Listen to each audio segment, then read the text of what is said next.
Bapak yang berbahagia rahimakumullah, kalau kita sekilas mengulas lelagon satu kandungan yang luar biasa bahwa segala sesuatunya bukan yang hanya tampak lahir, syariat yang kita lakukan kemudian langsung mohon maaf berpahala. Pangapunten.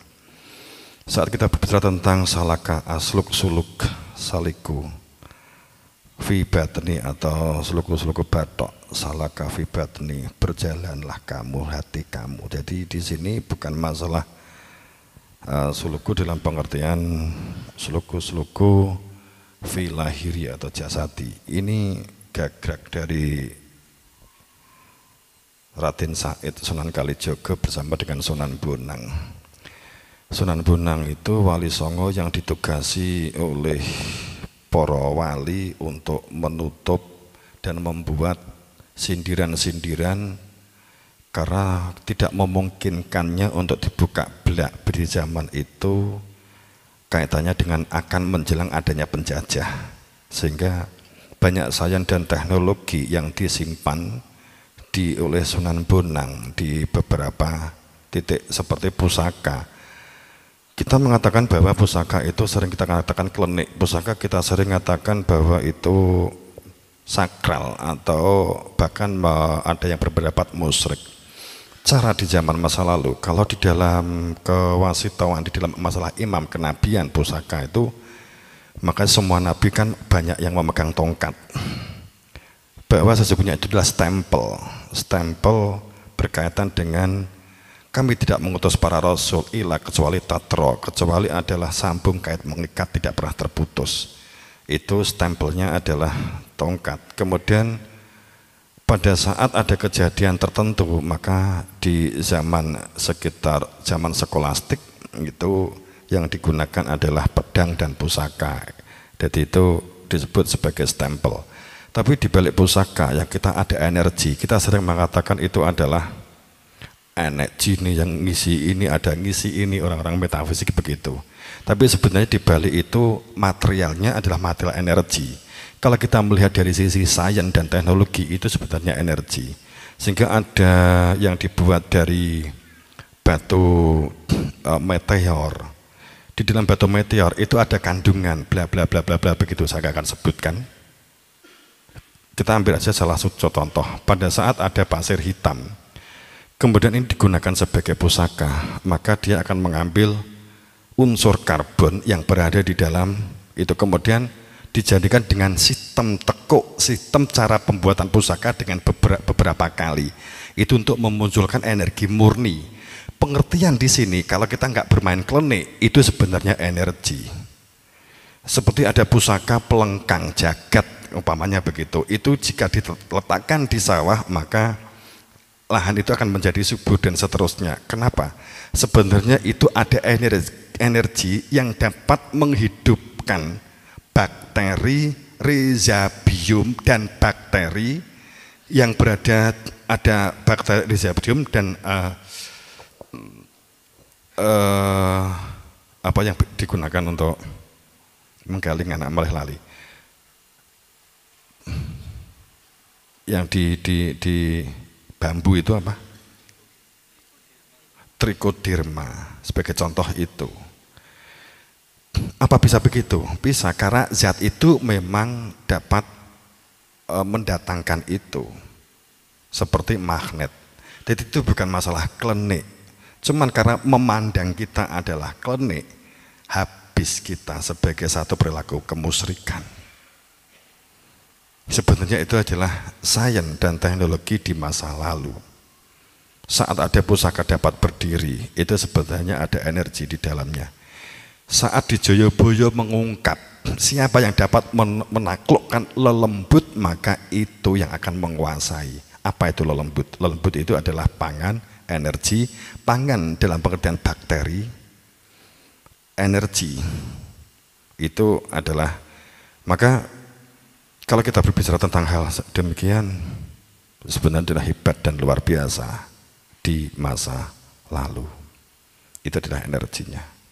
Bukan, jadi lelembut itu dalam pengertian partikel ionik, bukan dalam pengertian jin nenek moyang enggak begitu. Itu nek angen-angenmu di jero iki nek demite ya memang demit sing mbok delok. Mergo janjane sing demit sing delok kuwi. Itu gitu loh enaknya kan gitu. Itu masalah energi. Mergo ora dong, kita enggak dong. Aku tak totok mana aku dong, kowe gak dong gitu ya. Akhirnya sing didelok klenik begitu. Sing diuber pusaka klenik. Biasanya disimpan di mana posisi itu? Cirinya seperti apa? Ini adalah Sunan Bonang. Maaf saya nggak buka. Kalau saya nanti buka, weng kegerutukan golek rono malah salah arah. Oke, kemudian maka lillahi faiza ala mantaba, tadi yang tidak akan suku-suku Batok. Kemenangan seseorang yang proses kembali kepada Allah itu faiza, kemenangannya itu ala mantaba, orang yang bersungguh-sungguh karena sadar sebagai hamba maka melakukan pemberdayaan dan budidaya kehidupan ini adalah tatanan lahir, tatanan syariat. Itu kalau diulas, cuman ini sekilas kita akan ulas detail di lain waktu. Bapak Ibu yang berbahagia, itu sekilas. Tapi intinya, seluku-seluku Batok itu adalah, kenapa menggunakan Batok luar biasa? Ada satu tebak-tebakan, carilah ilmu. Batok bolu, maka kamu akan ketemu jati diri kamu di dalamnya. Yen siro iso moco panggone Batok bolu. Dan itu akhirnya menjadi tebak-tebakan. Saya pernah didatangi orang GAM, Gerakan Aceh Merdeka. Kemudian saya dikasih tebakan ini tentang Batok bolu. Bolong telu. Batok itu rata-rata mesti lubang 3 begitu kan. Dari mana kamu masuk, pasti kamu berada di dalamnya, dan itu adalah sama sehingga tidak terbedakan. Saat kamu mengetahui ilmu tauhid, ilmu hakikat, fitrah manusia itu dari fitrah Allah, maka akan mengenali dan mengetahui keberadaan diri Zatullah Ahadiyah dia, mengetahui keberadaan Muhammad sebagai Nur Muhammad, Wahdatiyah dia, maka mengetahui tentang hakikatul insan, inti manusia. Kalau kita ngomong tentang martabat 7. Habis yang berbahagia, rahimakumullah. Tapi nek saya ngaji martabat 7 ngantuk kabeh sampean. Wala takunu kalladzi nasullah fansahum anfusahum ulaika humul fasikun. Orang yang fasik, orang yang tidak mengenali dirinya. Orang yang fasik, orang yang fasik itu orang sok kenal padahal tidak kenal. Itu orang fasik. Wala takunu kalladzi, dan janganlah kamu berperilaku seperti orang-orang yang lupa kepada Allah, yang sesungguhnya dia juga lupa kepada dirinya sendiri karena lupa kepada Allah. Yang dia itu hanya ya'lamu dhuhir, segala sesuatu kehidupan diukur, dihitung dari ya'lamu dhuhir, hanya sisi lahiriah minal hayati dunia, tentang kehidupan dunia, maka tidak akan pernah menemui titik temu kebahagiaan dan kesejahteraan. Tangeh lamun ini duduk cangkemku, tapi ini adalah firman Allah. Maka untuk dapat mencapai ketentraman dan kebahagiaan yang sebenarnya, yang sejati, yang abadi, awalam yatafakkaru fi anfusihim, bertafakurlah tentang diri kamu itu sesungguhnya berada di dalam fi anfus, di dalam jiwa kamu. Ma khalaqallahu samawati wal ard, tidak Allah ciptakan langit dan bumi, wa ma bainahuma, dan di antara keduanya, waman, dan manusia, ila bil haq, kecuali ada hakikat, ada al-haqnya, wa ajalimu sama, sedang yang lahir jasadiah, lahiriah itu adalah dibatasi dengan umur, rusak. Wa inna katsirun minan nas bi liqa'i rabbihim lakafirun, karena inti kehidupan itu adalah bi liqa'i rabbihim, untuk dapat menyatakan kembali kepada Tuhannya, kembali kepada Allah. Maka pada saat kita berbicara tentang saudara untuk tidak wabah, tidak menjadi berpecah belah, tidak menjadi bagong. Bagong itu dari kata bagus, gitu ya.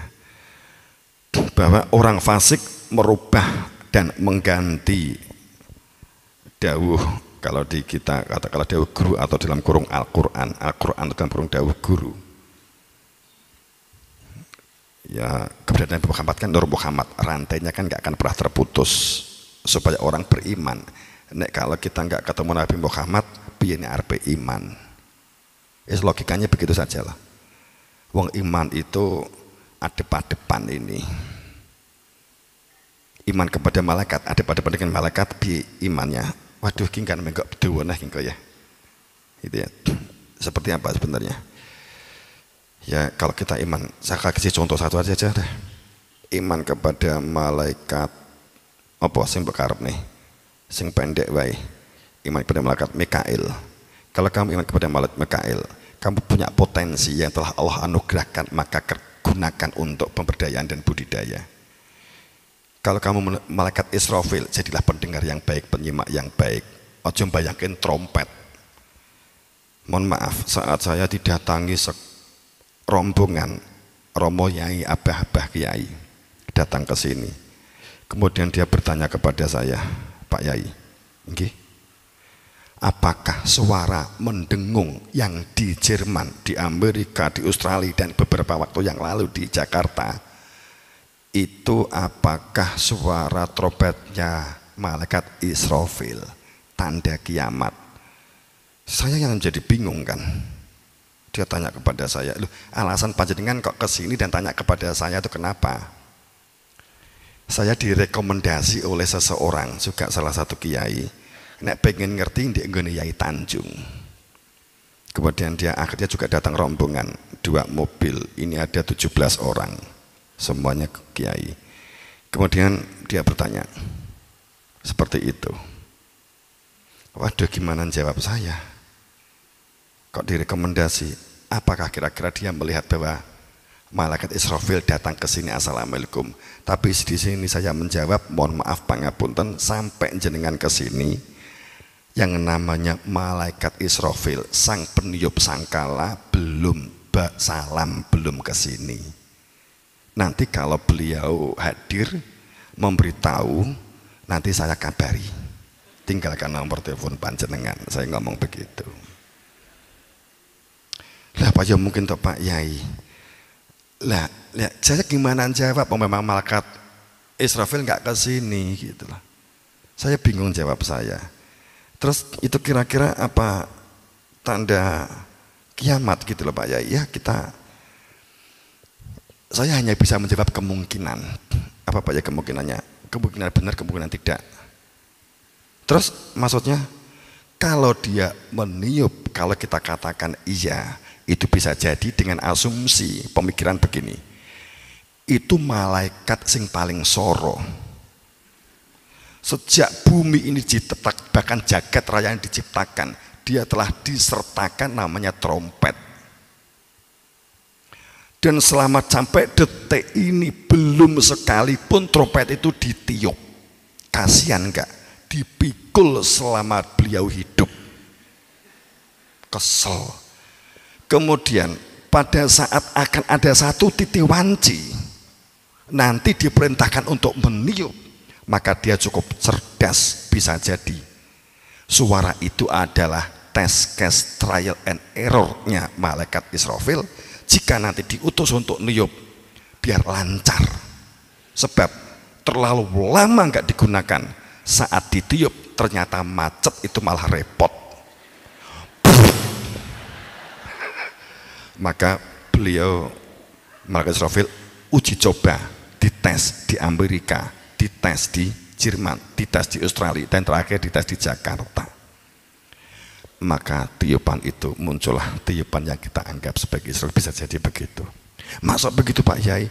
Loh, saya kan mungkin saja. Kan macet mungkin toh. Kalau kita perspektifnya trompetnya seperti, kalau orang Islam yang berada di Papua, saya yakin trompet itu adalah merupakan bambu. Tapi kalau ini adalah di Amerika, trompetnya itu adalah seperti drum band. Lah ini kita diskusikan kira-kira trompetnya apa. Jaga nih kalau macet kita bisa menggantinya.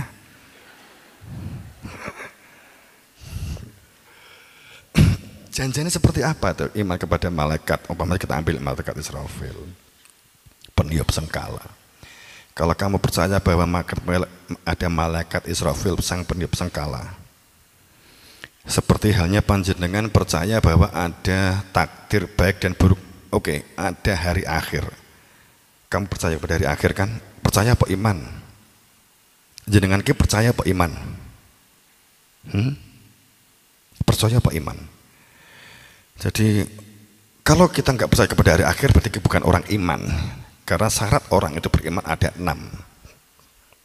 Salah satunya iman kepada malaikat. Salah satu di dalam malaikat itu adalah malaikat Israfil. Kemudian ada qada takdir, ada iman kepada hari akhir. Kita ambil hari akhir. Seperti apa iman kepada hari akhir? Kita selalu membayangkan iman kepada hari akhir itu berarti ada akhirat. Nanti nek mati rono, begitu toh? Nggih, leres. So enggak begitu sayang.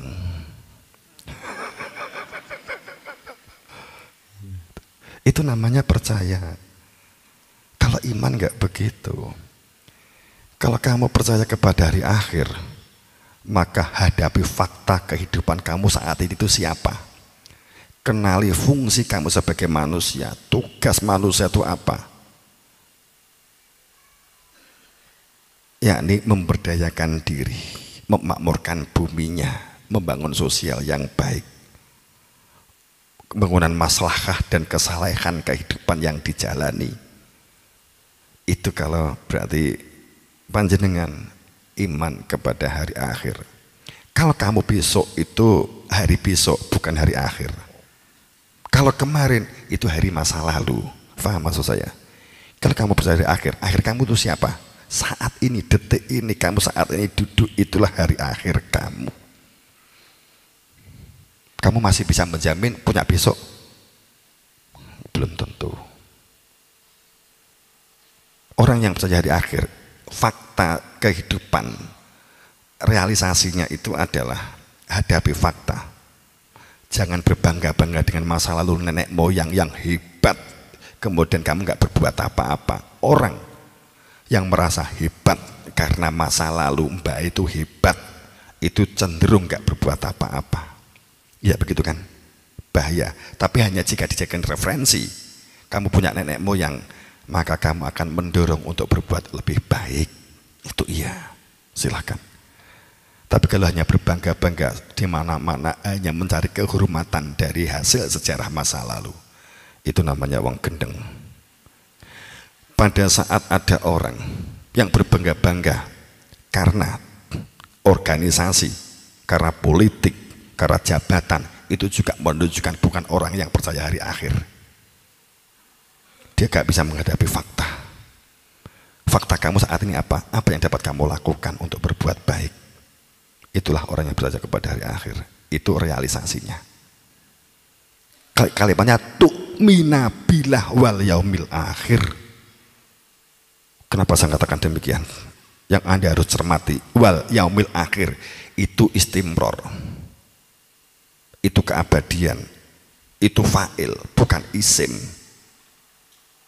itu mudhari', itu takrif,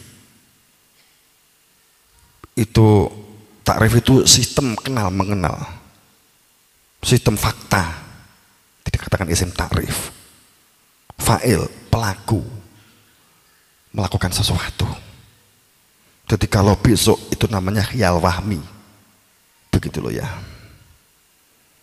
Jadi adin itu fakta Bapak Ibu. Itu satu saja. Takdir, qadar takdir seperti apa? Wah nanti panjang lebar nanti kalau nanti ya. Oke. Jadi orang fasik itu merubah dawuh-dawuh, merubah ayat-ayat Al-Quran, itu dijadikan sebagai alat untuk kepentingan dirinya sendiri. Itu ciri orang fasik. Yang kedua, orang fasik itu adalah mereka yang menggunakan Al-Quran atau dawuh guru untuk alat kekuasaan, untuk kepentingan dirinya dan untuk menundukkan saudaranya, hanya dengan mengatakan iki dawuh guru gue kudu manut, nek gak manut tak gecek gue, kan begitu ya. Itu berarti adalah fasik. Biar realisasi nih. Jadi orang fasik itu, orang fasik dan munafik itu selalu mencari kelemahan dan kekurangan serta kesalahan saudaranya dan orang lain, daripada mencari solusi titik temu kebaikannya. Yang dibicarakan itu adalah kekurangan, kelemahan dan kesalahan orang lain. Ciri orang fasik. Orang fasik mereka yang lebih mementingkan konsep, teori, hasil dari katanya, dari bacaan, dari buku-buku di sana sini, daripada Al-Quran. Dawuh guru itu bukan wujud jasad ini, bukan jasad ini. Saya ngaku guru sak gede-gede itu, sak gede-gede murtad. Detik ini jahanam dhisik dewi. Saya menjalankan dawuh guru. Tanpa dasar dawuh guru berarti sebesar-besarnya dosa. Putuskan segala perkara di atas dasar keilahiyahan. Artinya dasar keilahiyahan itu apa sih? La ilaha illallah fi kadril makna fi qalbi. Keberadaan la ilaha illallah nyata di dalam dada, yang dituju adalah dia. La ilaha itu apa toh? Bersungguh-sungguh kita menjalani kehidupan berdunia ini, memberdayakan diri potensinya, bersosial, bermasyarakat. Akan tetapi la ilaha, akan tetapi tidak dijadikan orientasi, tidak dijadikan tujuan. Ilahwa, yang dijadikan tujuan di semua aktivitasnya itu adalah dia menuju kepada Allah. Itulah ilaha, bukan sekedar tidak ada Tuhan kecuali Allah. Jong. Bukan sekedar itu. Jadi la ilaha illallah itu adalah kesungguhan kita, kesungguhan Anda. Nah, kalau kita males-malesan hebat, jangan katakan la ilaha illallah. La ilaha itu kita melakukan sesuatu, tapi orientasi kita tidak untuk materi, untuk materi. Ilallah yang diisbatkan, yang ditetapkan tujuan kita berdunia, berpemerintah, bernegara, itu adalah ilallah. Maka punya tujuan, maka dikatakan baldatun toyibatun warobun ghafur. Oh, ini diuraikan sistem Bapak Ibu, sistem. Saat kita menguraikan semoga kita menjadi baldatun toyibatun warobun ghafur, neng gak dong, ya gak mungkin dapat mencapai. Kalau kamu tuh gak tahu cenil sampai budek, kamu itu menuju cenil-cenile sopo, begitu kan? Baldatun toyibatun ghafur itu negara ideal. Namanya balad itu satu, bi makna dada, dua makna makan, makna tempat, ketiga makna lokasi, makna komunal, komunitas. Jadi baldatun itu adalah dada, di dalam dada. Setiap orang yang berada di dalam satu komunitas besar, sehingga disebut sebagai entah desa atau kelurahan atau negara, baldatun toyib. Toyib itu selama ini dimaknai baik, hasan yo baik, khair yo baik, soleh yo baik, kan gitu toh. Jawab aku ini baik, ya, gitu. Toyib itu, makna toyib itu sebuah negara tahu tujuan. Roh yang dituju, maunya negara iki nyapo ki roh, itu namanya toyib. Dengan mengetahui Surabaya sing tuju Bu Khofifah, kita tahu sistemnya. Apa numpak sepeda, apa di jero tol, apa lewat gua, kita roh begitu loh. Saat kita toyib itu balad sebuah negara yang tahu tujuan, sehingga tahu sistem. Nek sistem gak duwe tujuan, akumulasinya pasti akan chaos, paling tidak diri kita akan menjadi ketidakpastian. Baldatun toyibatun warobun itu sistem, benar-benar sistem yang jadi. Warobun. Di dalamnya tuh ghafur, ampunan. Bla bla bla bla bla begitu ya. Ini hanya sekilas. Jadi jika tidak maka akan menuju kerusakan.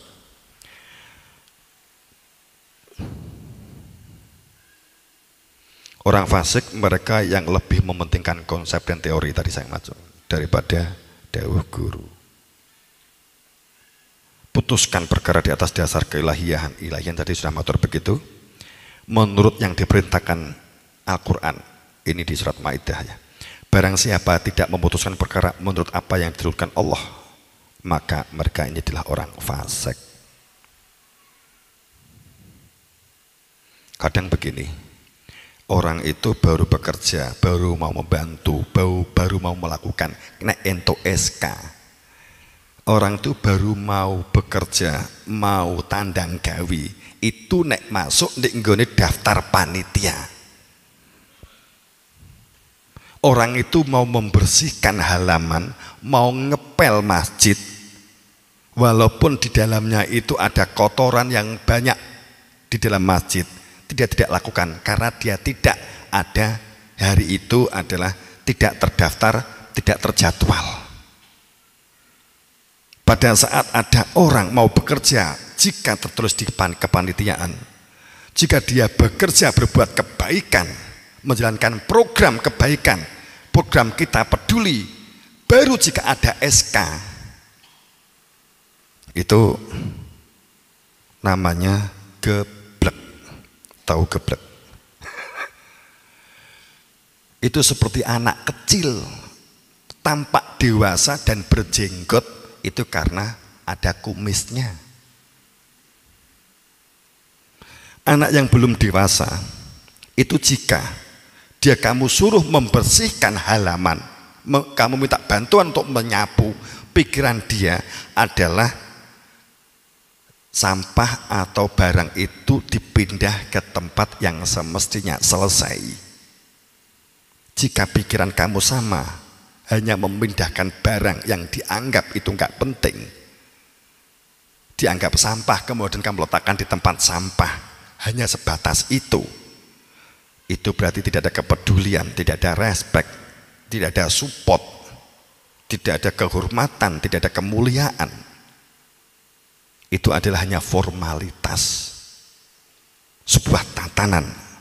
Jika ini yang terjadi proses seperti ini, jangan berharap keadilan, kemakmuran itu terwujud. Itu kebohongan besar. Paham? Itu kan. Semua rata-rata yang dicari job description-nya mana? Bukan fungsi sebagai hamba apa yang harus dilakukan. Apalagi saat berlesan, ngeloke sana sini, itu ilegal. Itu emosional namanya. Yang kita gunakan apa? Rasional enggak dia melakukan itu? Kalau dia ternyata kebaikan, tapi cara yang salah, karena tidak komunikasi, ya dekati supaya berkomunikasi. Kan gitu saja selesai. Anda menjadi manusia peduli dan hebat pada saat Anda melakukan sesuatu, bukan karena formalitas. Melebihi orang yang memiliki formalitas SK akan jauh lebih baik daripada orang yang bekerja baik tapi karena SK, dapatannya juga SK. Paham toh? Banyak jamaah kita yang begini, wis nek diblak ini kan ngono toh. Kan gitu. Saya dulu sering memberikan contoh. Istri saya itu dulu di kehidupan di pondok, di kepanitiaan gak pernah saya boleh masukkan, tapi bekerjalah seperti melebihi orang yang di dalam panitia. Cari kekosongan-kekosongan atau di antara itu. Makanya jam 12 malam, jam 11 malam itu sering kok korah-korah sendiri dulu di zaman nasi Mbak Yai Sugeng. Ini enggak, maka ceritakan nanti kan subjek banget. Kalau kita ingin makmur, bukan itu. Yang penting Quran atau akal, kan gitu. orang membaca Quran tanpa akal. Yang penting itu KUHP apa akal. Orang yang membaca KUHP tanpa akal rusak. Akal tanpa KUHP, rasionalnya jalan, nggak masalah. Ada kauniyah, ada kauliyah. Oke, jenengan nanti bingung. Seseorang yang mementingkan formalitas aturan, formalitas jabatan, formalitas surat menyurat, surat tugas, formalitas kesepakatan, dan mudah berprasangka dan menyalahkan serta menghakimi seseorang yang melakukan kebaikan, kemaslahatan dan kesalehan daripada membangun kebersamaan, kekeluargaan, komunikatif, musyawarah dan memuji pada derajat ngalah, maka itu disebut sebagai orang-orang yang fasik. Tapi apakah tidak perlu SK? Iya. Tapi bekerja jika ada SK, ini yang menjadi tidak tepat. Oke, ini penjelasannya panjang jika jelas sebuah organisasi. Ya.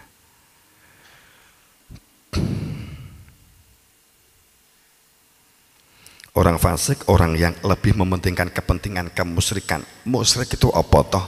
Apa dikira menyembah patung toh? Musyrik itu orang yang kehidupan tujuan hidupnya itu untuk kehormatan, kemuliaan, keagungan, pujian, pencitraan material duniawi semata. Itu disebut musyrik.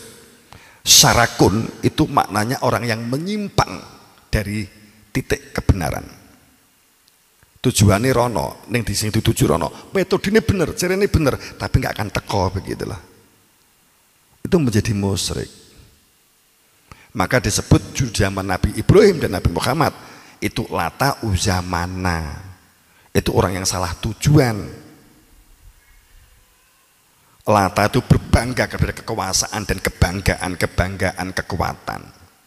Mana itu orang yang bangga pamer terhadap anugerah apa yang dia miliki, kecerdasannya, pinternya. Uza itu mereka yang berbangga terhadap keluarganya, golongannya, kelompoknya. Bukan masalah patung. Nek patung gampang sayang. Dakwah nek ngembruk nek patung itu gampang banget begitu loh. Makanya Nabi Ibrahim itu datangi suku kecil-kecil.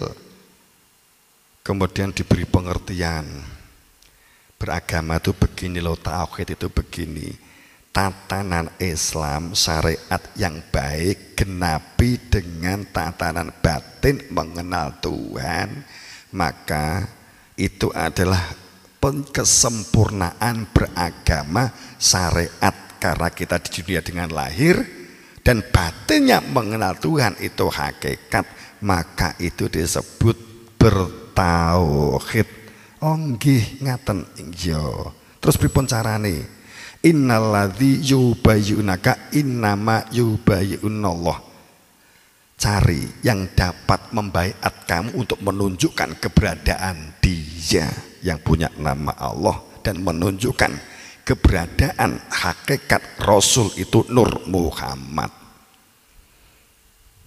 Ngaten oh nggih. Patung cilik geblak kan gitu kan, suku satunya sing patung paling gede saat diberitahu ngamuk jenenge Namrud kan gitu.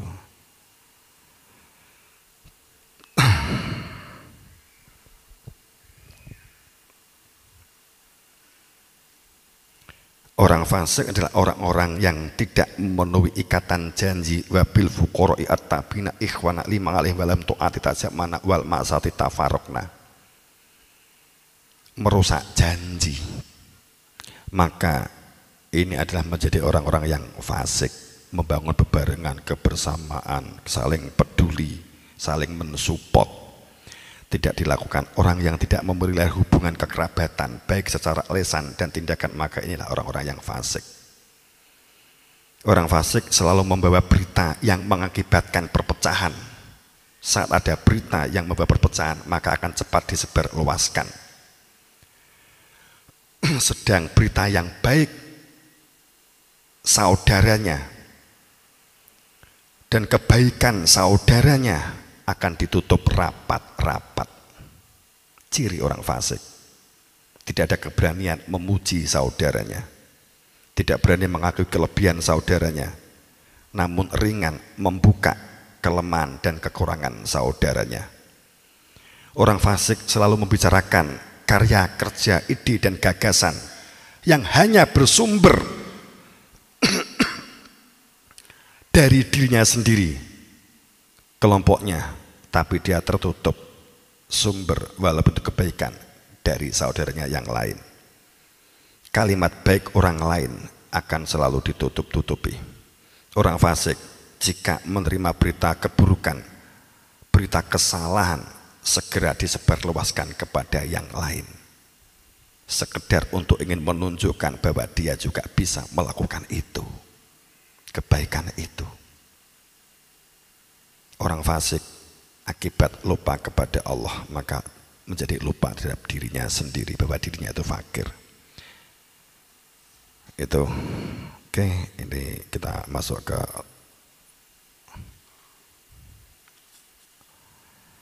turi-turi putih.